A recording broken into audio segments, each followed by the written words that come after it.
Hi everyone, welcome back to the channel Rसायन Engineers. So in this video we are going to discuss about the 1H NMR spectrum of acetaldehyde as well as dimethyl ether. दो जो molecules है उनका 1H NMR spectrum है वो हम इस वाले video में डिस्कस करेंगे, जिनमें से जो पहला है वो हम करेंगे एसिटाल्डिहाइड का। तो एसिटाल्डिहाइड का 1H NMR स्पेक्ट्रम देखने से पहले हम एक बार देख लेते हैं एसिटाल्डिहाइड का स्ट्रक्चर, की जो एसिटाल्डिहाइड का मॉलिक्यूल होता है वो किस टाइप से होता है। तो देखिए एसिटाल्डिहाइड है वो हमारा क्या होता है CH3CHO। CH3CHO ये क्या होता है एसिटाल्डिहाइड होता है। CH3CHO इसमें हमें जब भी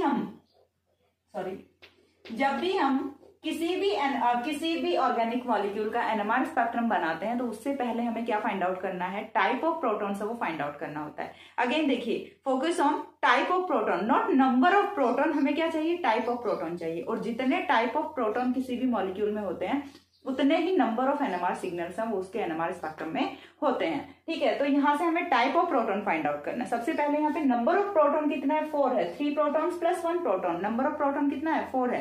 लेकिन हमें क्या चाहिए, टाइप ऑफ प्रोटॉन चाहिए। तो टाइप ऑफ प्रोटॉन की यदि हम बात करें तो यहां से हमें क्या काम आता है, इससे पहले भी हम कुछ कंपाउंड्स के एनएमआर स्पेक्ट्रम पढ़ चुके हैं, तो वहां से आइडिया हो चुका है कि टाइप ऑफ प्रोटॉन्स है वो हम किस टाइप से फाइंड आउट करेंगे। कैसे कि जो केमिकली इक्विवेलेंट प्रोटॉन्स होते हैं उन्हें हम एक ही टाइप का कंसीडर करते हैं, एंड जो डिफरेंट होते हैं उन्हें हम दूसरी टाइप का कंसीडर करते हैं। तो यहाँ से जो एक प्रोटॉन है ये कौन सा एल्डिहाइडिक प्रोटॉन है। ये 3 प्रोटॉन्स है, इनका सेम केमिकल एनवायरमेंट है, ये केमिकली इक्विवेलेंट होते हैं। ये कौन से है आपके मिथाइल प्रोटॉन्स है। तो यानी कि टाइप ऑफ प्रोटॉन्स कितने हुए, 2 टाइप के प्रोटॉन्स हुए।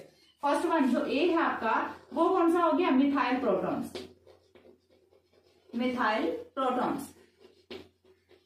और जो दूसरा है वो क्या होता है, यहां से जो बी है वो क्या होगा, यहां से एल्डिहाइडिक प्रोटॉन,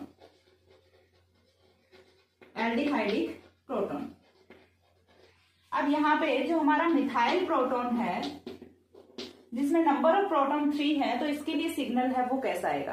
तो देखिए सिग्नल यदि हम बात करें तो यहाँ से जो मिथाइल ग्रुप है इसका एडजेसेंट प्रोटॉन है वो कितना है, 1 है। एंड जो स्प्लिटिंग होती है वो कैसे होती है, n+1 में होती है, n+1 में स्प्लिटिंग होती है। तो यहाँ से जो एडजेसेंट n है वो क्या होता है, नंबर ऑफ एडजेसेंट प्रोटॉन्स होता है। तो यहाँ से जो एडजेसेंट प्रोटॉन है वो कितना है, 1 है। तो 1+1 क्या होगा, 2, और 2 के लिए क्या ऑब्टेन होता है, डबलेट।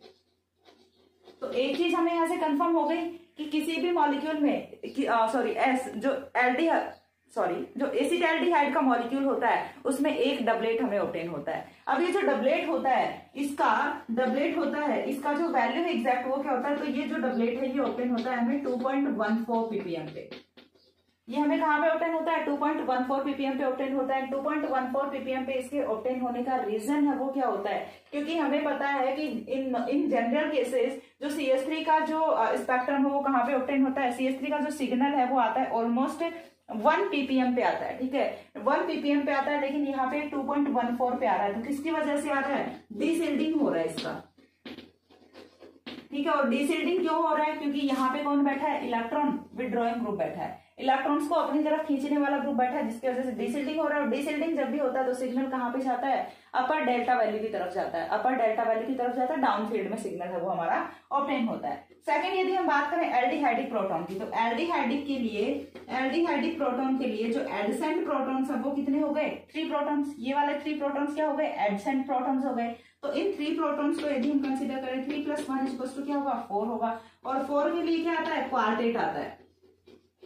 4 के लिए क्या आता है, क्वार्टेट आता है। और क्वार्टेट है वो कितने पे आएगा, तो देखिए एल्डिहाइड की यदि हम बात करें तो जब मैंने आपको सिल्डिंग एंड डीसिल्डिंग इफेक्ट पढ़ाया था तो वहां पे डीसिल्डिंग में मैंने आपको 2 एग्जांपल्स दिए थे। एक तो मैंने आपको बेंजीन रिंग का एग्जांपल दिया था, दूसरा किसका, जो एल्डिहाइडिक प्रोटॉन्स हैं उनका एग्जांपल दिया था, यानी कि जिनमें पाई बॉन्ड की वजह से हाईली डीसिल्डिंग होता है। ठीक है, बहुत ज्यादा डीसिल्डिंग होता है, और इसके बहुत ज्यादा डीसिल्डिंग इफेक्ट की वजह से इसका जो एनएमआर सिग्नल है वो आता है ऑलमोस्ट 9.78 ppm पे, 9.78 ppm पे आता है। तो यहाँ से आप आइडिया लगा सकते हैं कि कितनी ज्यादा डिसिल्डिंग होती है।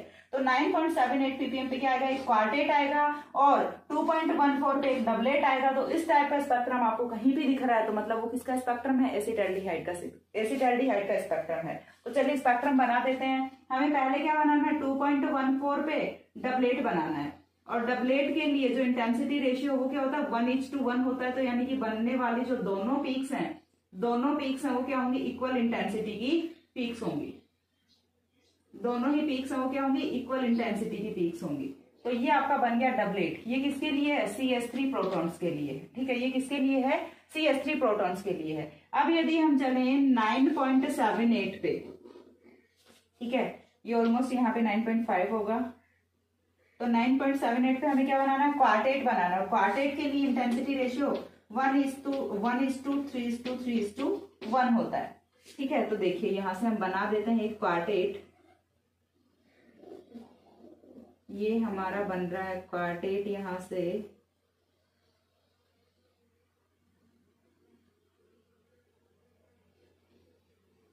ओके।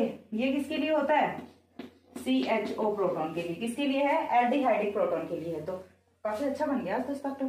तो ये किसका स्पेक्ट्रम हो गया, 1H NMR spectrum of acetaldehyde. नीचे आपको लिख लेना है, मैं नहीं लिख रही प्लीज, आपको नीचे जरूर लिख लेना है 1H NMR spectrum of acetaldehyde. तो ये आपका हुआ 1H NMR spectrum of acetaldehyde. एक बार आप इसका स्क्रीनशॉट ले लीजिए। देन मैं आपको डायमिथाइल ईथर का और डायमिथाइल ईथर और डाइथाइल ईथर दोनों का जो NMR स्पेक्ट्रम है वो आपको एक्सप्लेन कर देती हूँ। तो एक बार इतना स्क्रीनशॉट ले लीजिए।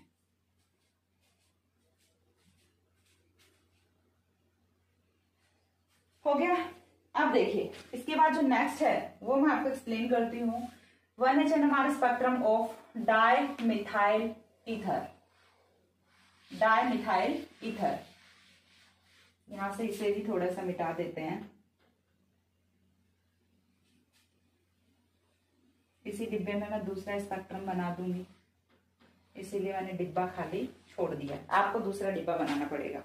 ओके, तो जो नेक्स्ट स्पेक्ट्रम है वो हमें किसका देखना है, डाइमिथाइल ईथर का देखना है। तो डाइमिथाइल ईथर है वो हमारा क्या होता है, ठीक है, CH3OCH3 होता है। ठीक है, ये क्या हो गया, डाइमिथाइल ईथर हो गया। अगेन हमें क्या फाइंड आउट करना है, टाइप ऑफ प्रोटॉन है वो फाइंड आउट करना है। ठीक है, सबसे पहली चीज जो हमें रिक्वायर्ड होती है वो क्या करना है, type of proton. Type of proton find out करना है। Type of proton find out करेंगे तो देखिए कुछ जो कंपाउंड्स है वो मैं आपको बता दूं। जैसे यदि मैं बात करूं एसीटोन की, CH3C+O CH3, ठीक है, ये आपका हो गया CH3O CH3 या फिर C2H5O C2H5। इनमें सभी में क्या होता है कि सिमेट्री लग रही होती है। ठीक है, सिमेट्री लग रही होती है, प्लेन ऑफ सिमेट्री लग रही है। और प्लेन ऑफ सिमेट्री लग रही है तो टाइप ऑफ प्रोटॉन्स है जो इधर होगा वैसा ही इधर होगा। ठीक है, यदि हम इस वाले को हटा दें, एक बार के लिए इस वाले को हटा दें, तो दोनों की जो NMR स्पेक्ट्रम में, एसीटोन का हम पहले पढ़ चुके हैं, सबसे फर्स्ट वाला हमने एसीटोन का ही पढ़ा था, एसीटोन का हम पढ़ चुके हैं। और इसमें मैंने आपको बताया था कि ऑल 6 प्रोटॉन्स का जो एनवायरमेंट होता है वो सेम होता है। तो यहाँ पे भी in the same way all 6 protons का जो एनवायरमेंट होता है वो क्या होता है, सेम होता है। और सेम एनवायरमेंट यदि है ऑल 6 प्रोटॉन्स का, तो यानी कि यहाँ पे दोनों को ही हम ए टाइप का प्रोटॉन मार्क करेंगे। दोनों ही क्या है, केमिकली इक्विवेलेंट प्रोटॉन्स हैं। और केमिकली इक्विवेलेंट प्रोटॉन्स यदि हैं तो इनके लिए जो नंबर ऑफ NMR सिग्नल है वो कितना आएगा, 1 आएगा। ठीक है, नंबर ऑफ NMR सिग्नल है वो कितना आएगा, 1 आएगा। एक ही NMR सिग्नल है वो ऑब्टेन होगा इसके NMR स्पेक्ट्रम में। और दूसरी चीज यहाँ से क्या सिग्नल में कोई स्प्लिटिंग होगी, वो जो सिग्नल है वो किस फॉर्म में होगा, तो वो सिग्नल ओनली सिंगलेट की फॉर्म में होता है। ठीक है, यहाँ से एक ही सिंगलेट ऑब्टेन होता है। ठीक है, एक ही सिंगलेट ऑब्टेन होता है। और ये जो सिंगलेट है ये कितने पे ऑब्टेन होता है, 3.2 ppm पे ऑब्टेन होता है। अब ये जो सिंगलेट है मिथाइल के 6 प्रोटॉन्स के लिए 3.2 ppm पे क्यों जा रहा है, इसके जो डेल्टा वैल्यू है ये इतनी हाई क्यों जा रही है, तो देखिए उसके पीछे का रीजन होता है ऑक्सीजन की इलेक्ट्रॉन डेंसिटी क्या होती है, ज्यादा होती है। सॉरी, इलेक्ट्रोनेगेटिविटी, ऑक्सीजन की इलेक्ट्रोनेगेटिविटी है वो क्या होती है, ज्यादा होती है। मोर इलेक्ट्रोनेगेटिव एटम होता है, और मोर इलेक्ट्रोनेगेटिव एटम होता है तो ये क्या करेगा, इलेक्ट्रॉन्स को पुल करेगा। और जैसे ही इलेक्ट्रॉन्स को पुल करेगा ये, तो क्या होगा, यहाँ पे इलेक्ट्रॉन डेंसिटी कम होगी। इलेक्ट्रॉन डेंसिटी कम होगी तो जो आपका प्रोटॉन है उसकी क्या होगी, डीसिल्डिंग होगी। ठीक है, यहाँ से प्रोटॉन्स की क्या होगी, डीसिल्डिंग।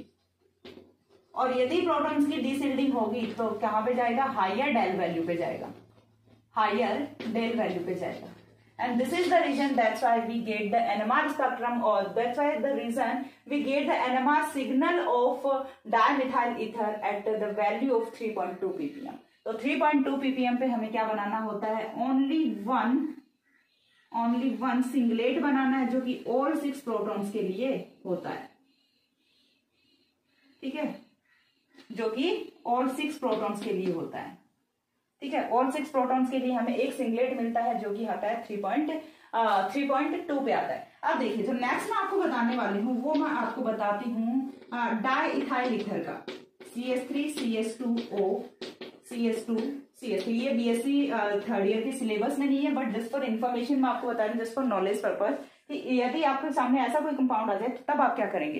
देखिए, यहाँ पे आप बोलेंगे कि मैम टाइप ऑफ प्रोटॉन्स है वो हम 2 कंसिडर करें या फिर 4 कंसिडर करें। ठीक है, तो यहाँ से देखिए मैं आपको बताती हूँ टाइप ऑफ प्रोटॉन्स की यदि हम बात करें तो अगेन आपको क्या लगाना है, मिरर यहाँ पे प्लेन ऑफ सिमेट्री वो लगा देंगे। प्लेन ऑफ सिमेट्री लगाओगे तो ये वाला CH2 ये वाला CH2 सेम ही है, दोनों ही ऑक्सीजन से जुड़े हुए हैं। ये वाला CH3 ये वाला CH3 दोनों सेम ही है, ये इधर CH2 से जुड़ा हुआ है, ये इधर CH2 से जुड़ा हुआ है। ठीक है, तो दोनों का जो इधर वाले 2 का और इधर वाले 2 का जो केमिकल एनवायरमेंट होता है वो सेम होता है। तो ये भी A टाइप का होगा, ये भी A टाइप का होगा, ये भी B टाइप का होगा और ये भी B टाइप का होगा। तो यहाँ पे टाइप ऑफ प्रोटॉन से वो कितना हुआ 2, तो नंबर ऑफ NMR सिग्नल है वो भी कितना होगा 2 होगा। नंबर ऑफ NMR सिग्नल है वो भी कितना आएगा 2 आएगा। और इसमें आप स्प्लिटिंग है वो खुद से ट्राई करके देखना कि स्प्लिटिंग आप कर पाते हैं कि नहीं। ठीक है, आपके सिलेबस में नहीं है, मैंने जस्ट फॉर नॉलेज पर्पज ही आपको बताया है कि यदि ऐसा कोई कंपाउंड आपके सामने आ जाए तो उस वाले केस में आप क्या करेंगे। वन मोर थिंग, यहाँ से स्प्लिटिंग की यदि मैं आपको बताऊं बात, तो क्या होता है यहाँ से इस वाले के लिए ए की यदि मैं बात करूं और बी की यदि मैं बात करूं तो ए का जो एडजेसेंट प्रोटॉन है वो कितने हैं 3 है, 3 + 1 कितना होगा 4 होगा। तो यहाँ से क्या मिलेगा क्वार्टेट। यहाँ से इसके एडजेसेंट प्रोटॉन्स है वो कितने हैं 2 है, 2 + 1 कितना होगा 3, 3 के लिए क्या बनेगा ट्रिपलेट।